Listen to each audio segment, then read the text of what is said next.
नमस्कार दोस्तों, मैं हूं अंकुर कुमार और आपका बीपीएससी प्लेटफॉर्म पर फिर एक बार स्वागत है। दोस्तों, इस सीरीज में हम लोग एमसीक्यू देख रहे हैं जो आपको बीपीएससी पीटी में हेल्प करेगी। इसके अलावा सीडीपीओ पीटी में भी हेल्प करेगी। इस सीरीज की 2 वीडियोस ऑलरेडी यूट्यूब पर अवेलेबल है, तो अगर आपने उसको अभी तक नहीं देखी तो प्लीज उसको जाकर जरूर देखें।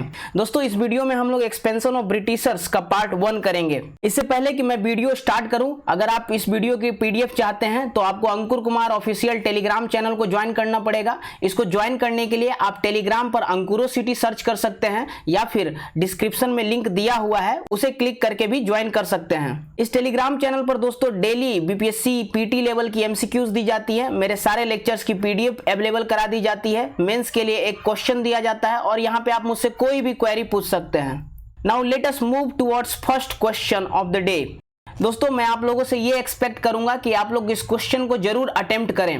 Which of the following was the last governor of Bengal appointed by Mughal emperor? मतलब कि वह बंगाल का अंतिम गवर्नर कौन था जिसका अपॉइंटमेंट मुगल शासक यानी मुगल एम्पेरर ने किया था। सारे ऑप्शंस यहाँ नीचे दिए गए हैं। इसका सही उत्तर होगा दोस्तों मुर्शीद कुली खान। देखो, थोड़ा सा एक्सप्लेनेशन जान लो। देखो, मुर्शीद कुली खान का अपॉइंटमेंट फारूक सियार ने किया था और इसका अपॉइंटमेंट 1717 में किया गया था। मुर्शीद कुली खान को बंगाल का फाउंडर भी माना जाता है। इसके अलावा मुर्शीद कुली खान के बाद दोस्तों अलीवर्दी खान बंगाल का नवाब बना था। देखो, सिराजुद्दौला जो बंगाल का नवाब था उसने ही बैटल ऑफ पलासी लड़ी थी, मतलब कि पलासी का युद्ध, और यह युद्ध लड़ा गया था सिराजुद्दौला और रॉबर्ट क्लाइव के बीच में। और आप सभी जानते हैं कि सिराजुद्दौला युद्ध हार जाता है और रॉबर्ट क्लाइव युद्ध जीत जाता है। इसके अलावा देखो दोस्तों, अंग्रेज जो है बंगाल का नवाब अपॉइंट करना शुरू करते हैं। इन्होंने मीर जाफर को अपॉइंट किया, उसके बाद मीर कासिम को अपॉइंट किया, फिर से मीर जाफर को अपॉइंट किया। तो ये बहुत ही स्ट्रॉन्ग नवाब नहीं थे, बहुत ही कमजोर नवाब हुआ करते थे। अगला question, which of the following was consolidated British supremacy over India? मतलब कि किस युद्ध के बाद ब्रिटिशर्स जो है भारत पर एक तरह से सुप्रीम पावर के रूप में उभर जाता है? देखो, इसका सही उत्तर होगा बैटल ऑफ बक्सर। देखो, बक्सर के युद्ध के बाद ब्रिटिशर्स को बंगाल और बिहार का टैक्स कलेक्शन का राइट मिल जाता है और माना जाता है कि इसी युद्ध के बाद ब्रिटिशर्स ने एक तरह से अपने आप को सुप्रीम पावर के रूप में इंडिया में स्टैब्लिश कर लिया था। थोड़ा सा एक्सप्लेनेशन जान लेते हैं दोस्तों। देखो, सबसे पहला पॉइंट, देखो बैटल ऑफ पलासी जो हुआ था, ये हुआ था सिराजुद्दौला और रॉबर्ट क्लाइव के बीच में। रॉबर्ट क्लाइव युद्ध जीत जाता है और दोस्तों रॉबर्ट क्लाइव बहुत सारे युद्ध जीता था और इसीलिए इसको कहा जाता था हेवन बॉर्न जनरल, मतलब कि स्वर्ग में पैदा हुआ जनरल। लेकिन सिराजुद्दौला युद्ध हारा कैसे? देखो दोस्तों, इसके कुछ साथी थे जिन्होंने युद्ध के मैदान में इसको कर दिया बिट्रे, मतलब इसको दे दिया धोखा, और इनके नाम आप यहाँ पे देख सकते हैं। राय दुर्लभ, जगत सेठ, मानिक चंद, ये सब लोग थे जो सिराजुद्दौला को धोखा दे दिया, जिसके कारण सिराजुद्दौला बहुत ही जल्दी युद्ध हार गया। देखो, सिराजुद्दौला को बाद में अंग्रेजों ने मरवा दिया और इसको अंग्रेजों ने खुद नहीं मारा बल्कि मोहम्मद बेग नाम के एक व्यक्ति से इसे मरवा दिया। देखो, रॉबर्ट क्लाइव को माना जाता है founder of British empire in India. अगला सवाल, which of the following shifted his capital from Murshidabad to Munger? मतलब इनमें से किसने अपनी राजधानी मुर्शिदाबाद से मुंगेर स्थानांतरित कर दिया था? इसका सही उत्तर होगा दोस्तों मीर कासिम। देखो, मीर कासिम ने अपना कैपिटल जो है वो मुर्शिदाबाद से मुंगेर शिफ्ट कर दिया था। ऐसा क्यों किया था? देखो, कलकत्ता में ब्रिटिशर्स रहते थे, मुर्शिदाबाद उसके बगल में था। ब्रिटिशर्स यहाँ से बहुत ही ज्यादा इंटरफेयर करते थे इसके इंटरनल मैटर्स पे, इसलिए इसने सोचा कि अगर मैं मुंगेर चला जाऊंगा तो बहुत कम इंटरफेरेंस आएगा कलकत्ता से। देखो, पहला पॉइंट, मीर कासिम जो है अपना कैपिटल ट्रांसफर कर लेता है फ्रॉम मुर्शिदाबाद टू मुंगेर, इसलिए ताकि ये जो कंसिस्टेंट इंटरफेरेंस था ब्रिटिश का उससे थोड़ा बच सके। देखो, इसने एक टैक्स की व्यवस्था शुरू की थी जिसको कहा जाता था खीरी। मीर कासिम शुरुआत में तो बहुत ज्यादा इंपॉर्टेंट नहीं था, लेकिन बैटल ऑफ बक्सर में इसने क्या किया कि जो अवध के नवाब हुआ करते थे शुजाउद्दौला और जो उसमें मुगल एम्पायर थे शाह आलम II, इसको अपने साथ मिला के और ब्रिटिशर्स के अगेंस्ट वॉर डिक्लेयर कर दिया। तो यहाँ पे आप देख सकते हैं बैटल ऑफ बक्सर जो कि 22 अक्टूबर 1764 में लड़ा गया between Shujauddaula plus Shah Alam II plus Mir Qasim versus English, जिसमें ब्रिटिशर्स जीत जाते हैं और उसके बाद होता है 2 ट्रीटीज जिसको कहते हैं ट्रीटी ऑफ इलाहाबाद I और ट्रीटी ऑफ इलाहाबाद II। अगला सवाल, which of the following rulers had granted Diwani to East India Company? मतलब कि इनमें से किस शासक ने ईस्ट इंडिया कंपनी को दीवानी प्रदान कर दी थी? दीवानी मतलब होता है टैक्स कलेक्शन राइट्स, तो मतलब कि टैक्स अब ब्रिटिशर्स कलेक्ट करेंगे।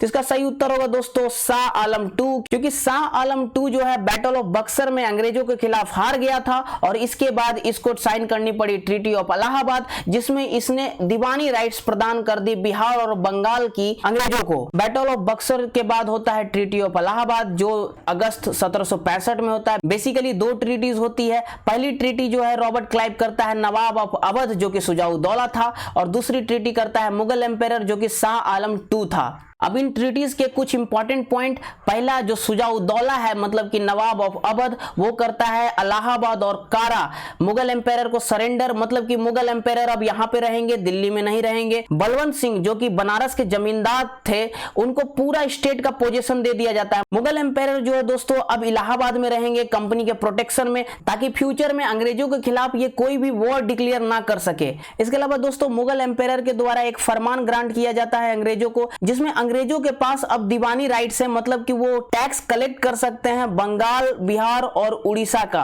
अगला सवाल है दोस्तों, who was appointed deputy Diwan of Murshidabad by Robert Clive after Allahabad treaty, मतलब कि इलाहाबाद के संधि के बाद मुर्शिदाबाद का दीवान किसे नियुक्त किया जाता है अंग्रेजों के द्वारा। देखो दोस्तों, बंगाल बहुत ही बड़ा स्टेट था, ब्रिटिशर्स के पास इतना पावर था नहीं कि वो पूरे बंगाल से टैक्स कलेक्ट कर सके, इसीलिए ब्रिटिशर्स ने लगाया दिमाग और दो डिप्टी दीवान अपॉइंट कर दिया ताकि ये लोग टैक्स कलेक्ट करके ब्रिटिशर्स को दे। तो इसका सही उत्तर होगा दोस्तों मोहम्मद रजा खान। देखो, अंग्रेजों ने मोहम्मद रजा खान को बंगाल का डिप्टी दीवान घोषित किया, राजा सिताब राय को बिहार का डिप्टी दीवान घोषित किया, उड़ीसा के लिए इन्होंने राजा दुर्लभ राय को चुना। इसके अलावा आप जानते हो दोस्तों कि ट्रीटी ऑफ इलाहाबाद के बाद dual government system Robert Clive के द्वारा बंगाल में लागू कर दिया गया था। तो बेसिकली डुअल गवर्नमेंट सिस्टम जो बंगाल में 1765 में रॉबर्ट क्लाइव के द्वारा घोषित किया गया, और वेरेन हेस्टिंग 1772 में आने के साथ ही डुअल गवर्नमेंट को खत्म कर देता है। With which tribe did the British first come into contact with after the grant of Deewani in the year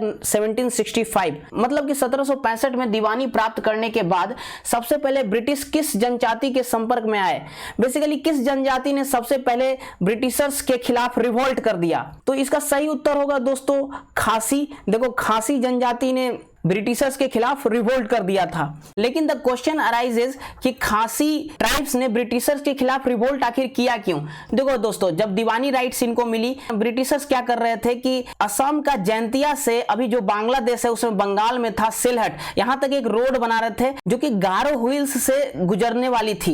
लेकिन दोस्तों, खासी ट्राइब को यह बात अच्छी इसलिए नहीं लगी क्योंकि इस रोड के कंस्ट्रक्शन के समय बहुत सारे लोग बंगाल से यहां पर आए थे। तो बेसिकली खासी रिवोल्ट जो है सिर्फ अंग्रेजों के खिलाफ नहीं था, बल्कि कोई भी बाहरी जो कि खासी ट्राइब से बिलोंग नहीं करता है, वो सभी को भगाने का ये रिवोल्ट किया गया था तीरथ सिंह के अंडर, मतलब कि इनके लीडर का नाम तीरथ सिंह था। Name the first commander who was defeated in the battle of Wandiwash, मतलब कि वांडीवॉस के युद्ध में कौन सा फ्रेंच कमांडर था जिसकी हार हुई थी। इसका सही उत्तर होगा दोस्तों काउंट लेली। काउंट लेली जो था दोस्तों, ये फ्रेंच आर्मी को लीड कर रहा था और इसी के अंडर फ्रेंच आर्मी जो है वांडीवॉस में अंग्रेजों के खिलाफ हार जाती है। बैटल ऑफ वांडीवॉस जो है 1760 में हुआ बिटवीन फ्रेंच एंड ब्रिटिश, जिसमें फ्रेंच की हो जाती है हार। सर आयर कोट्टे जो है ब्रिटिश आर्मी को लीड कर रहे थे और काउंट लेली जो है फ्रेंच आर्मी को लीड कर रही थी। Late us move towards next question. Question है दोस्तों, विच of the following pair is correctly matched, मतलब कि सही जोड़े का पहचान करें। अब यहाँ पे युद्ध का नाम दिया हुआ है और किसके बीच लड़ा गया है ये आपको बताना है।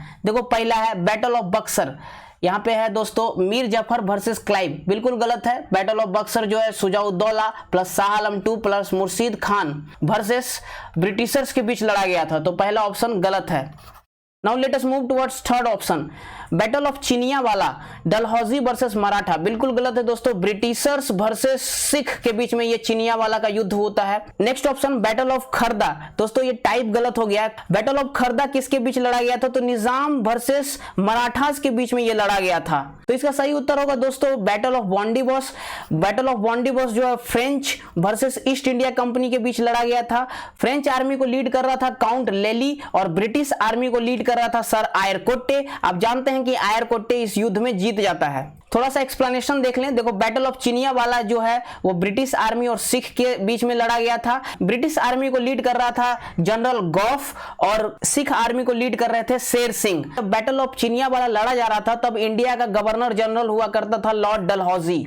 The kingdom of Ranjit Singh included, मतलब कि रंजीत सिंह के साम्राज्य में इनमें से कौन सा जगह शामिल था? तो इसका सही उत्तर होगा दोस्तों श्रीनगर। देखो श्रीनगर जो है ग्रेट पंजाब किंगडम के अंदर आता था और उस समय राजा रंजीत सिंह पंजाब किंगडम को लीड किया करते थे। अब रंजीत सिंह के बारे में भी थोड़ा जान लो। 2 नवंबर 1780 में इनका जन्म होता है। इनके मिस्र का नाम था सुकर चकिया। देखो राजा रंजीत सिंह और ब्रिटिशर्स के बीच में ट्रीटी ऑफ अमृतसर होती है 25 अप्रैल 1809 में। इस ट्रीटी की सबसे इंपॉर्टेंट बात यह थी दोस्तों कि सतलज नदी को बाउंड्री डिसाइड किया गया था between British kingdom and Raja Ranjit Singh kingdom. इसके अलावा एक और इंपॉर्टेंट पॉइंट नोट कर लो दोस्तों। देखो राजा रंजीत सिंह ने 1818 में मुल्तान को ग्रेट सिख अंपायर में मिला लिया, 1819 में कश्मीर को और 1834 में पेशावर को भी सिख एम्पायर का पार्ट बना लिया था। Now let us move towards the last question of the day and the question is capital of kingdom of Maharaja Ranjit Singh was, मतलब कि महाराजा रंजीत सिंह के राज्य की राजधानी का नाम क्या था?